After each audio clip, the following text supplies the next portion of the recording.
ওসমান তারিক এই প্লেয়ারটিকে নিয়ে বেশ কয়েকদিন খুব আলোচনা হচ্ছে। সোশ্যাল মিডিয়ায় দেখা যাচ্ছে ওসমান তারিকের মতো বোলিং অ্যাকশন করছেন ভারতীয় টি-20 দলের ক্যাপ্টেন সূর্যকুমার যাদব। সেটা দেখে তো পাকিস্তান মিডিয়া বা পাকিস্তানের সকলে বলছে ভারত পুরো ওসমান তারিককে দেখে ভয়ে কেঁপে উঠছে। আসলে কিন্তু এইটা নয়।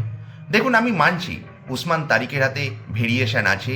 শ্রীলঙ্কার যে কলম্বোতে খেলা হবে, স্লো এবং টার্নিং পিচে ওসমান তারিক ভালো বল করবে, কিন্তু সেটা তাই নয় যে ভারত ভয় পেয়ে গেছে। ভারত ওসমান তারিকের মতো বোলিং অ্যাকশন করা বোলারের বিরুদ্ধে কিন্তু খুব একটা খেলেনি, তাই নেট প্র্যাকটিস করে নিচ্ছে একটু, যে ওই ধরনের বল করতে এসে থমকে যাওয়া বোলিং অ্যাকশনের বিরুদ্ধে কিভাবে খেলতে হয়। সেই জন্যই captain Suryakumar Yadav net practice দিচ্ছিল রিঙ্কু সিং, তিলক বর্মাদের জন্য। এছাড়া তেমন কিছুই নয়।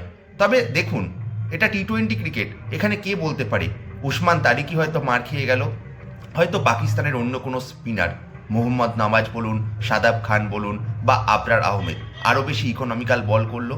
তবে এটুকু আমি নিশ্চিত, ভারত কিন্তু ওসমান তারিককে ছেড়ে কথা বলবে না, কারণ যেভাবে সোশ্যাল মিডিয়ায় এত কথা বলা হচ্ছে, ভারতীয়রা কিন্তু ছেড়ে দেবে না।